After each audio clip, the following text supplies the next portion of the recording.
There's not a whole lot left to say. Mike, I appreciate the elephant. I had contacted my buddy Barack about getting me a teleprompter. It hasn't arrived yet, so I've got my bullet points over here sitting on the elephant. That'll be a podium real quick, but let me begin, folks, by reiterating my sincere appreciation to Mike, to Susan, to the host of folks who came early tonight to set up, to prepare the food. You know who you are. Thank you from the bottom of my heart. When I stand up here in front of groups like this, I want you to know something. I am humbled by this experience. I am humbled by this opportunity. This is a great challenge. It's a great responsibility, and it's not one that I take for granted. I wake up every day, and I thank God for the opportunity to be a representative of you. And that's what this is all about. To the honored guests, thank you for taking time out of your busy schedules to be here. I appreciate that. Folks, I'm going to talk to you real quick tonight about team. I am a teacher and a former coach. Any good coach will tell you they're only as good as the team they put out there on the field. As I look around the room tonight, I see an outstanding team. A team that I am proud to be a part of. A team that has grown over the last several months, not just in this campaign, but in numerous campaigns across the county and across the state. The things that are happening in other campaigns and in other events like this tonight, other times during the week, it represents something much bigger than all of us as individuals. It represents something that this team is doing. One of the first things I did when I decided to run for office, first thing I did was I went and I sat down with this beautiful young lady right here, my wife Jenny, who is my rock. She is my strength. I do not do anything in this world without her and without our 2-year-old son Charlie. If you've ever heard me speak before, you've already heard this, but if you've never heard me speak before, let me tell you something. The most important seat that I can ever attain is not downtown at the Government Center. The most important seat I have is the one that I have at home. Right beside this lady right here.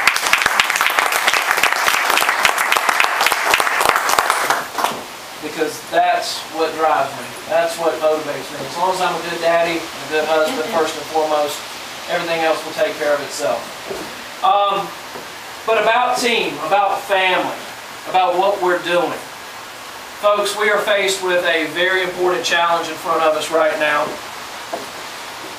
You understand the odds that we're faced against, or that we're up against, I should say. A little bit about me.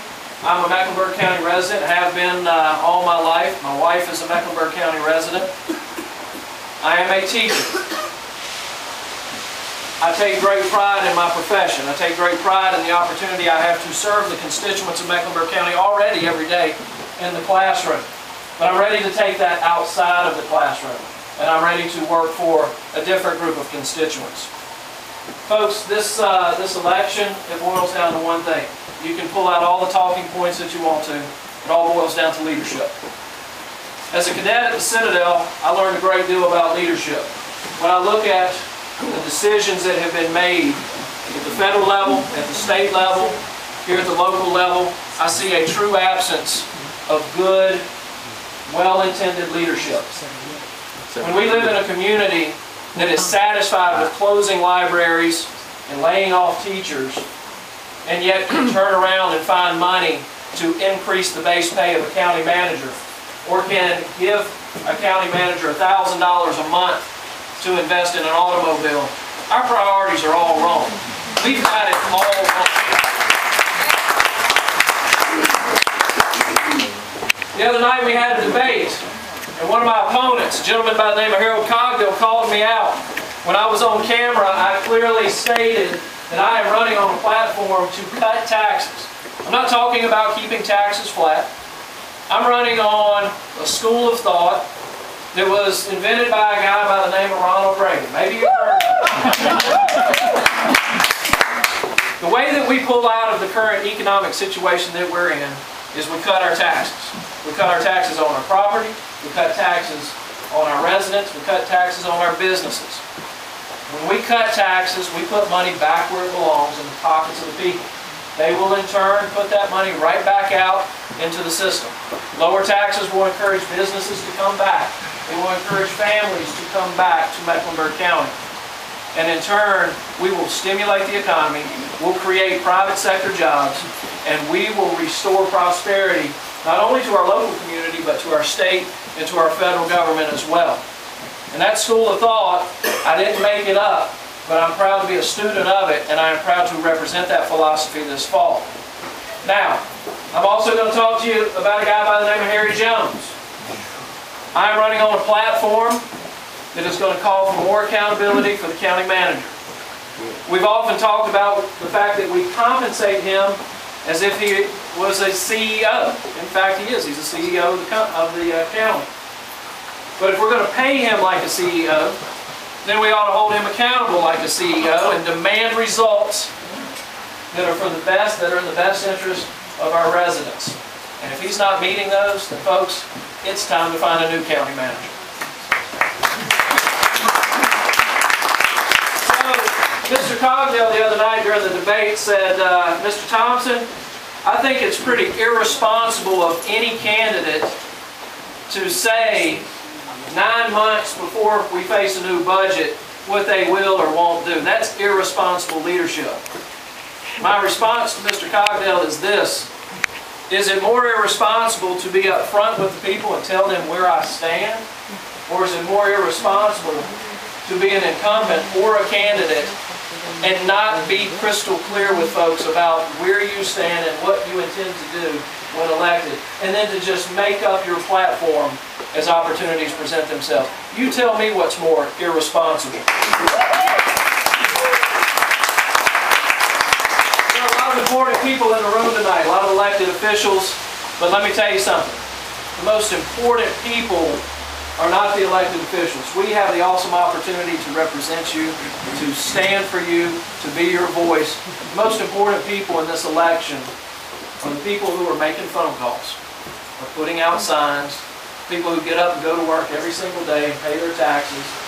And they're not those takers, but they're the givers. That's what this is all about. The most important people in this election are you. You are the ones that drive this ship. You're the ones that tell government what to do. The officials don't do it. We take our orders from you. You make it happen. You're the ones that we're proud to represent. And I hope that come this November, I'll have the awesome opportunity to do that. So I want to leave you guys with 2 important words as you leave here tonight. Inescapable responsibility. I want to go back to Mr. Cogdell calling me irresponsible and say, no, I am responsible. This community is responsible. And we have a responsibility right now that we cannot run away from. We cannot hide from. We can't make up our role in this as we go along. We need good, honest, integrous, principled leaders right now who are willing to tell folks what they mean and what they're going to do once elected. You know what? Over the last 2 years, we've had a lot of things to feel bad about. Folks, it's time to stop feeling sorry for ourselves. And follow the example of our forefathers, follow the example of our grandfathers, and start feeling good about this community, feeling good about America once again. Stop making excuses and pointing fingers, and look ourselves in the mirror and know that our brightest days are ahead of us, and it starts tonight. We'll make it happen in November. We'll make it happen again in 2012, and you're going to make it happen. Welcome to the team. Thank you.